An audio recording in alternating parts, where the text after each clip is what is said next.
శ్రీమహాగణాధిపతయే నమః. ఓం గురుభ్యో నమః. ఓం శ్రీమాత్రే నమః.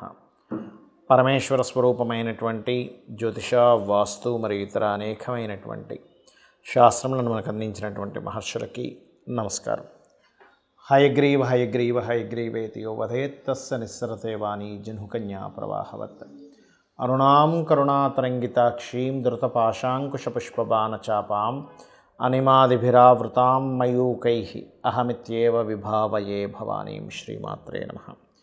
ప్రేక్షకులకి ఆ లలితాంబిక అమ్మవారి యొక్క అనుగ్రహం పరిపూర్ణంగా కలగాలని మనస్ఫూర్తిగా కోరుకుంటూ మనం ఈరోజు గ్రహణాల గురించి, గ్రహణ ప్రభావం అసలు ఇండియాలో ఉందా లేదా, బయట దేశాల్లో ఉన్నటువంటి గ్రహణాలు, బయట దేశాల్లో నివసించేవారు ఎటువంటి జాగ్రత్తలు ఏ రాసుల వారు తీసుకోవాలి, ఎవరెవరికి బాగుంటుంది, అదేవిధంగా గ్రహణ సమయంలో ఏ దేవతారాధన, అదేవిధంగా ఎటువంటి దానములు ఇవ్వడము, ఇవన్నీ ఏం చేయాలనేటువంటి విషయాలు చెప్తుంది నేనైనప్పటికీ కూడా చెప్పిస్తుంది సాక్షాత్ లలిత అమ్మవారిగా భావిస్తూ తెలుసుకుందాం. మనము చంద్రగ్రహణం అయితే లేదని క్లియర్గా చెప్పేసుకున్నాము. ఎందుకు అంటే పగలపూట ఏదైనా చంద్రగ్రహణం మీకు వచ్చింది అంటే పగలపూట వచ్చే చంద్రగ్రహణం మీకు సంబంధం లేదు, బయట దేశాలతో సంబంధం, గుర్తుపెట్టుకోండి. సో బయట దేశాలకి చంద్రగ్రహణం. ఇక సూర్యగ్రహణం కనుక తీసుకున్నట్లయితే ఇది పగలపూట చూపిస్తుంది ఇండియాలో, కానీ ఇది పాక్షికము అంటారు. అంటే చాలా స్వల్పం అన్నమాట. అసలు దాని ప్రభావం ఉండదు అసలు ఇక్కడ, ఎంతసేపు బయట దేశాల్లోనే, అమెరికా ఈ కంట్రీస్లోనే, గుర్తుపెట్టుకోండి. అయితే గ్రహణము ఎక్కడ జరుగుతుంది మనకి చూసుకున్నట్లయితే ఇది పర్టికులర్గా మీనరాశిలో జరుగుతుంది. మీనరాశిలో జరుగుతున్నందుకు ఒక్కొక్క లగ్నరీత్యా లేదా రాశిరీత్యా ముఖ్యంగా చూసుకుంటే ఇక్కడ ధనుర్లగ్నము, ధనస్సు రాశి, ధనస్సు వారికి గనక చూసుకున్నట్లయితే మీకు ఈ గ్రహణం 4వ స్థానంలో పడుతుందండి. 4వ స్థానంలో గ్రహణం పట్టినప్పుడు ప్రభావం చిన్నపిల్లల దగ్గర నుంచి తీసుకుంటే చదువు మీద కాన్సన్ట్రేషన్ తగ్గడం కానీ, లేదా చదువుకునేటువంటి పిల్లలకి చిన్న చిన్న హెల్త్ ఇష్యూస్ రావడం, అందులో ముఖ్యంగా బ్రీతింగ్ రిలేటెడ్ ఇష్యూస్ రావడము. అలాగే మరి దీని ప్రభావం పడకుండా ఉండాలి అంటే కాస్త దుర్గా ఆరాధన, నరసింహస్వామి ఆరాధన చాలా చక్కగా పనిచేస్తుంది ధనుర్లగ్నం వారికి. నరసింహస్వామిని మీరు తలుచుకున్నారు మనస్ఫూర్తిగా అంటే మీకు ఎటువంటి ఇబ్బంది ఉండదు, గుర్తుపెట్టుకోండి. అంత శక్తివంతం.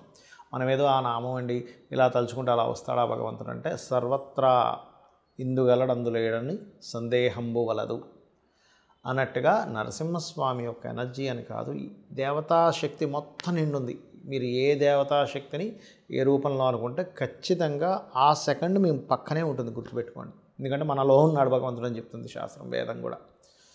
అలా మీరు ఏదైనా ప్రాపర్టీస్ తీసుకునేటప్పుడు, విద్యా సంబంధించినటువంటి విషయంలో నిర్ణయాలు తీసుకునేటప్పుడు, తల్లిగారి ఆరోగ్య సంబంధించినటువంటి విషయాలలోని, ఏదైనా గృహ నిర్మాణం చేసేటువంటి అంశాలలోని, వాహనాలకి ఒక్కోసారి చూడండి మనం వాహనం సంబంధించిన తాళాలు తీయకుండా మర్చిపోయి వెళ్ళిపోతూ ఉంటాం.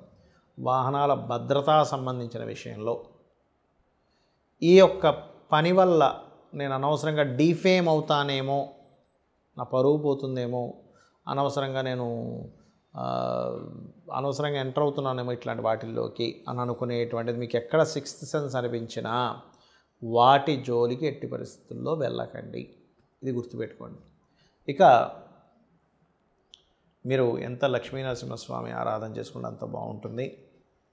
అందులోని మనసుతో చాలామంది ఏం చేస్తారంటే నోటితో కూడా చేస్తూ ఉంటారు, కానీ ఎక్కువ ప్రభావం మనసుతో చేయడం వల్ల మీకు ప్రత్యేకంగా ధనస్సు వారికి, ఎందుకంటే మనస్థానంలో గ్రహణం పడుతుంది కాబట్టి ఓం దుమ్ దుర్గాయ నమః, ఓం లక్ష్మీ నరసింహస్వామి నమః అని మనసుతో చేయండి. నేను బయటకు చెప్పాలి కాబట్టి చెప్తున్నాను. ఇక్కడ మనసులో అలా కూర్చొని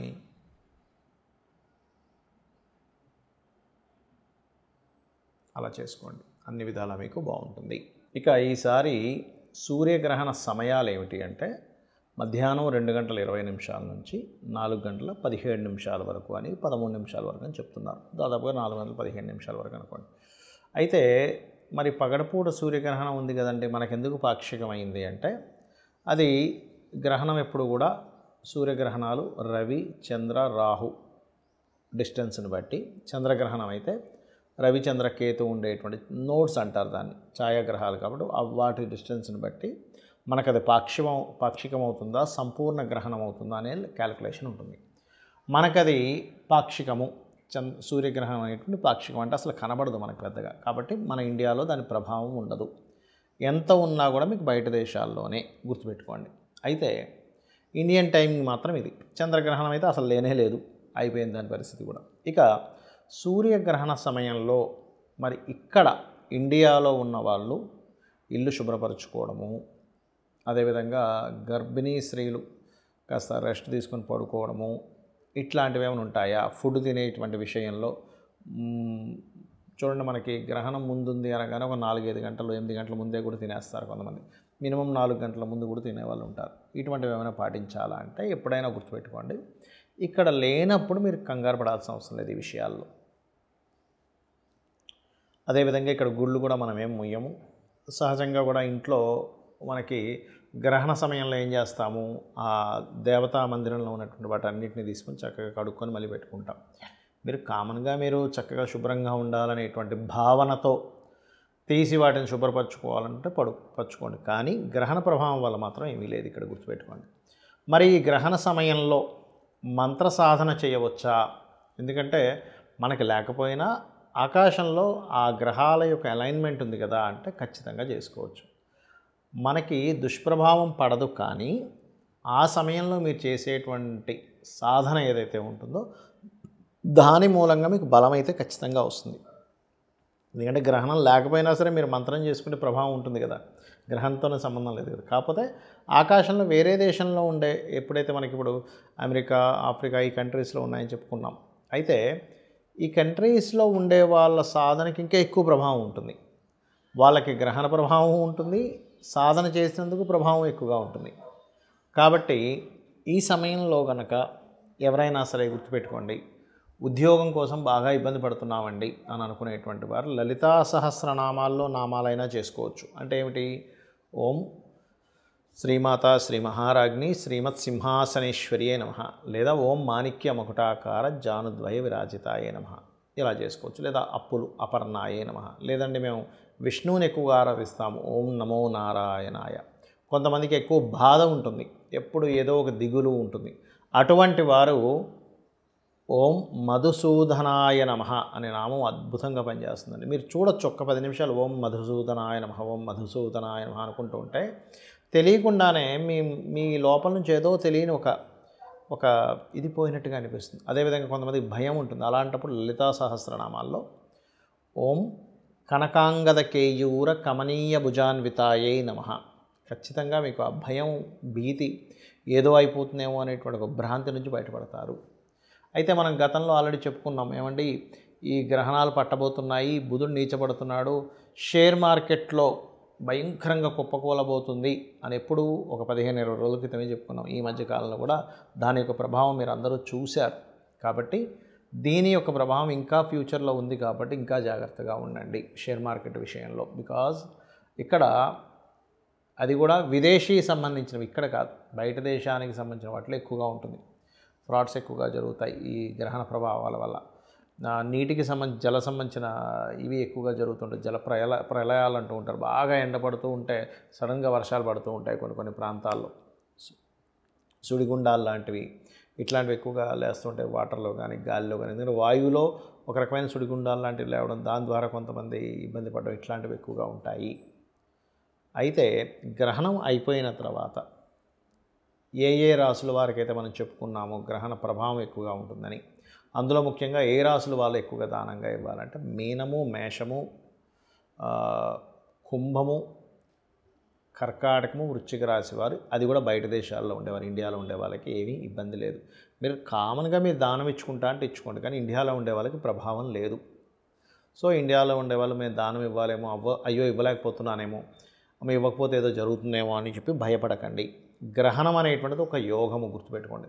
సాధన చేసుకోవడానికి, మీ యొక్క శక్తిని పెంచుకోవడానికి ఒక గొప్ప యోగము అనేటువంటి దాన్ని గుర్తు ఎరగండి. అలాగే ఏమి ఇవ్వాలి దానము?